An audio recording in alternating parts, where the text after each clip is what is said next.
Hello, people. Welcome back to my channel. And I hope all of you are doing good, right? So please watch this video till the end. And if you find it interesting, please do share, like, and subscribe. So let's start off with the first chapter, that's Living World.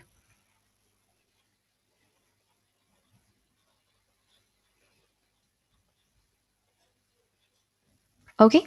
So before starting into the chapter, first let's understand what is life,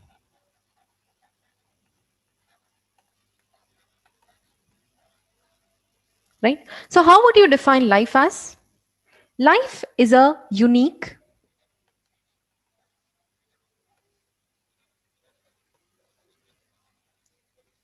complex organization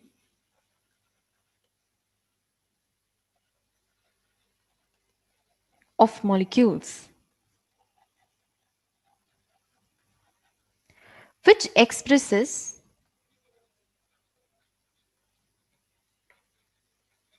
through chemical reactions.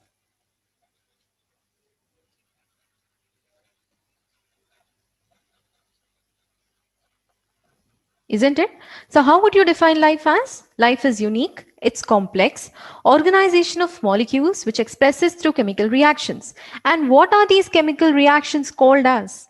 These chemical reactions are called as metabolic reactions. What are these chemical reactions called as?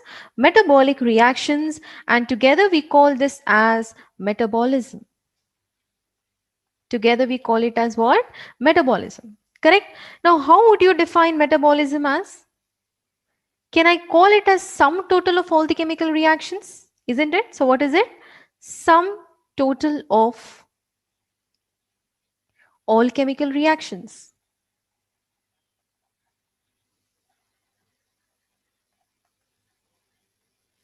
Isn't it? So that is what we call it as metabolism. Now, what are we summing up here? Why am I calling it as sum total?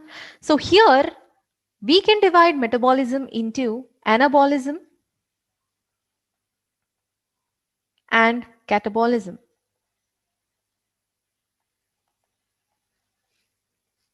Now, what is anabolism?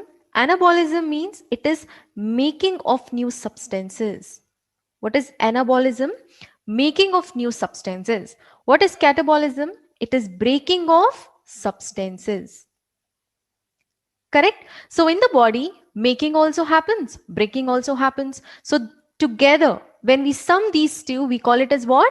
Metabolism. Right? Now, why are we discussing about metabolism here? What is the need for us to discuss about metabolism? Because it leads to, metabolism leads to growth, reproduction,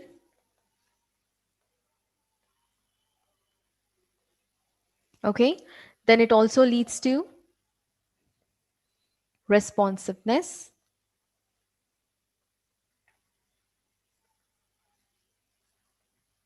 it leads to self-organization,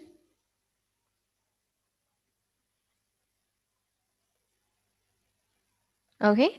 So whenever an organism is reacting and responding, okay, whenever an organism reacts to respond, that leads to evolution. When organisms react and respond, what does this lead to? It leads to evolution. Okay, so now did you understand why metabolism is important? Because it is actually leading to what? Evolution. Isn't it? So this is why we have to discuss about metabolism, right? To understand living organisms perfectly, first we need to understand two features of it. Okay, so living organisms can be well understood by two features.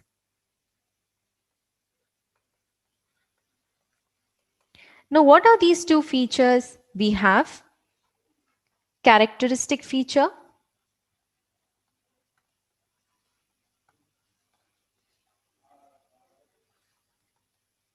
and we have defining feature.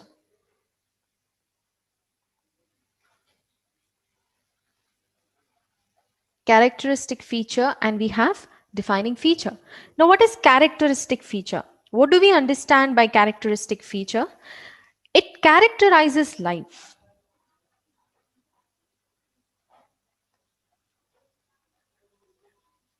Okay, whereas defining feature defines life.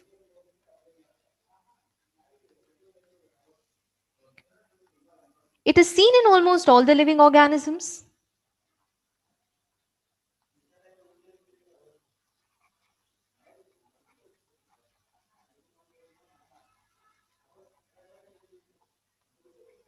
Okay, and this must qualify. Okay, that means if an organism is having this feature, that means the living organism is qualified as living. Okay, so it qualifies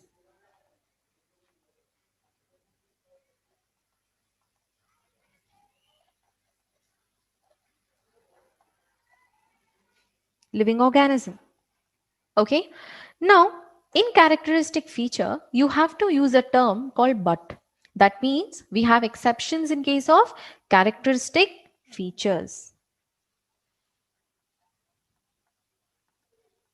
But in case of defining features, there are no exceptions.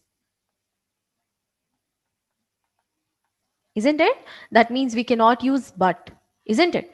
Now, this characteristic feature might be seen in living as well as non-living.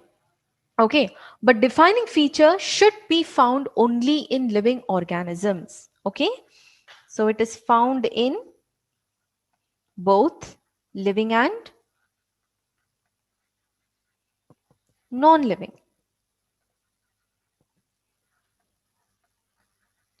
But defining feature is seen only in living.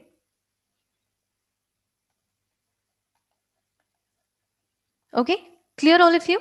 So these are the two features which actually tells us about the living organism. Okay, to make it more clear, let's use few examples now. Okay, now let's see what are the examples here now. So first we are going to focus on what features we are going to talk upon. Then we are going to see whether it is seen in living.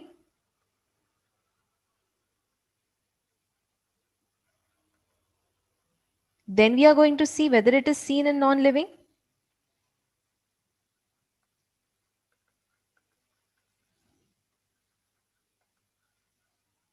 And then we are going to comment on it.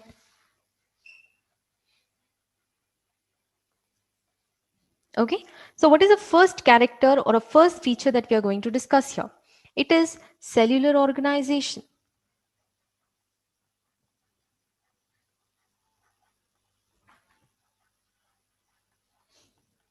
Now, what is cellular organization, by the way? Cellular organization means cells combine to give tissues. Tissues combines to give organ. Okay, so let's stop at organ because in plants we do not have any organ system. Only in animals we have the organ system, isn't it? So what is cellular organization? When cells are combining to give us tissues and tissues together interacting to give us what? Organ. Okay, now tell me, is there any organism without a cell? Let's not talk about viruses because viruses are exceptional case, isn't it? So all the organism, whether it's a unicellular organism, whether it's a multicellular organism, the life starts with cell, isn't it? So in living organisms, we find cells, very important. But in non-living things, do we find any cells there? No, we do not find it. So can I say it as a defining feature?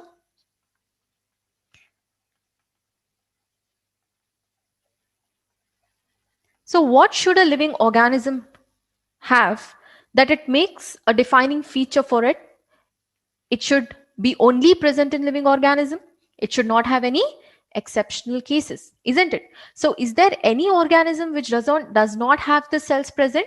No, isn't it? About viruses, we will talk. I'll make a different video in which we are going to discuss that viruses are a connecting link between living and non-living. We cannot categorize viruses as living.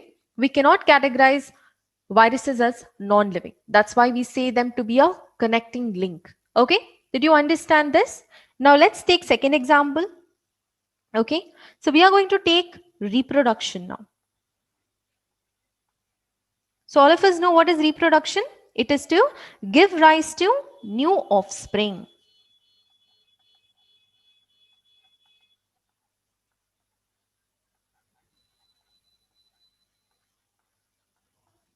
Correct?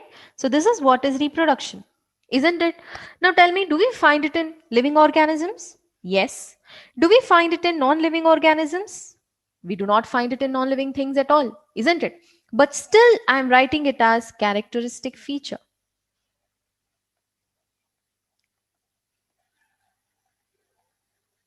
Yes. So can we answer to this question? Why am I considering reproduction to be as a characteristic feature even though it is present only in living organisms?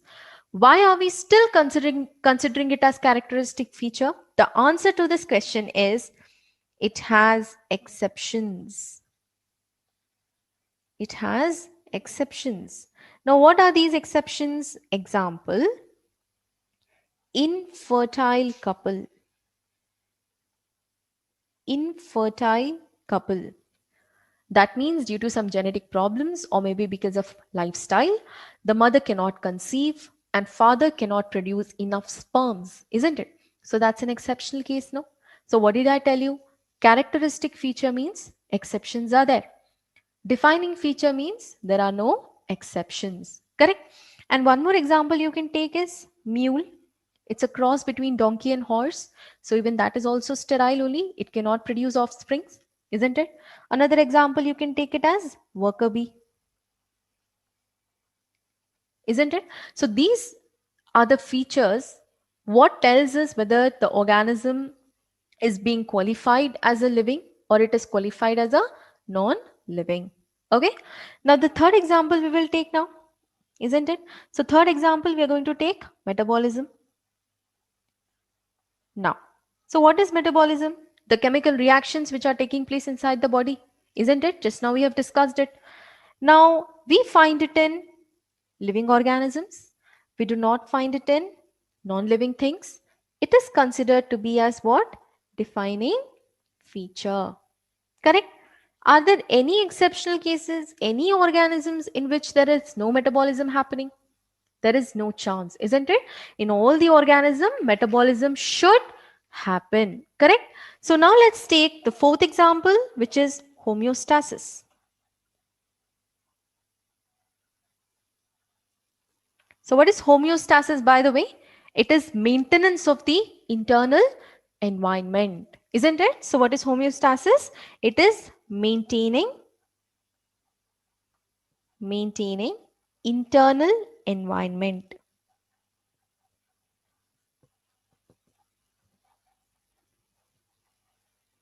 So this is called as homeostasis. Okay. So we find it in living organism. There are no exceptional cases because everyone respond, isn't it? Whereas it is not seen in non-living things. Hence it is considered as what now? Defining feature. Isn't it? Now let's take another example. That is growth. Okay. So how do we get to know that an organism is growing? How do we understand that an organism is growing? We either see increase in number of cells, correct? Or increase in mass of cell, correct? Increase in number of cells or increase in mass of cells. Now growth can be two types. It can be external, it can be internal. Okay. So external, you can take an example of non-living. Whereas internal, you can take an example of living. Okay. Now here, growth is seen in living. It is also seen in non-living, isn't it? So it is considered as what now? Characteristic feature. Clear? Yes. Now, what kind of growth non-living things are showing. We'll discuss in detail. Okay. Now, the last example that we are going to consider is consciousness. Okay. So what is consciousness, by the way? So consciousness means what? Now, consciousness means response to stimuli.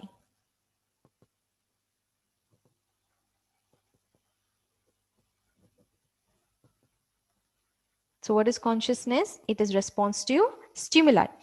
So we all know that living organisms respond, but non-living things do not respond. So we consider this to be as what now? It is a defining feature.